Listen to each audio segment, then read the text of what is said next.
దేవి నవరాత్రిలో రెండవ రోజు అమ్మ గాయత్రి మాతక దర్శనమిస్తుంది. ఇలా బ్రాహ్మీ ముహూర్తంలో లేసి వాకిలంతా కడిగి ముగ్గు పెట్టుకుంటున్నాను. అదేవిధంగా అటు వంట చేస్తూ అమ్మకి పాలను నైవేద్యంగా పెట్టాలనుకుంటున్నాను. రాత్రిపూట పూజ చేసిన పువ్వులని, పంచపాత్రని, దీపపు కుందులను అన్నింటినీ క్లీన్ చేసుకొని తులసి కోటకు దగ్గర కూడా ముగ్గులు పెట్టుకొని ఇలా పీఠం ముందు అన్ని సదిరి పెట్టుకొని ఇలా పూజకు అన్ని సిద్ధం చేసుకుంటున్నానని యథాశక్తిగా పువ్వులతో అర్చన చేసుకొని కుంకుమార్చన చేసుకొని సూర్య నమస్కారం చేసుకొని ఇంకా నైవేద్యం పెట్టి టిఫిన్ సెంటర్కి అయితే బయలుదేరిపోతాము. ఇలాగ జాబ్ చేసే వాళ్ళు ఈజీగా పీట పెట్టుకుని అమ్మవారిని ఈ నవరాత్రుల్లో ఆరాధించవచ్చు. నవరాత్రుల్లో అమ్మవారిని ఆరాధించడం ద్వారా ఎటువంటి కష్టాలున్నా తొలగిపోతాయి, అష్టైశ్వర్యాలు కలుగుతాయి. ఎటువంటి తీరని కోరికలైనా సరే అమ్మను తీరుస్తుంది.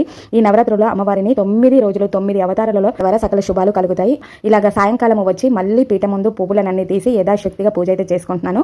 అమ్మవారి కానుకనైతే పంపించారు. ఈ రోజు శుక్రవారం అమ్మవారికి ఇష్టమైన కొబ్బరి అన్నాన్ని నైవేద్యంగా పెట్టి తులసికోటకి పూజ చేసుకొని సాయంకాలం పూట కుంకుమార్చన చేసుకొని గాయత్రి మాత అష్టోత్తరాలను చదువుకున్నానని. వేదాలకు అధిపతి అయిన గాయత్రి మాతను మనం ఆరాధించడం ద్వారా ఇంట్లో పిల్లలకి జ్ఞానం సిద్ధిస్తుంది, అష్టైశ్వర్యాలు సిద్ధిస్తాయి. మంగళారతి పాటతో అమ్మని ఆరాధించి వచ్చిన వాళ్ళకి తాంబూలం ఇచ్చి వాళ్ళ ఆశీర్వచనం తీసుకున్నాను. మరొక వీడియోతో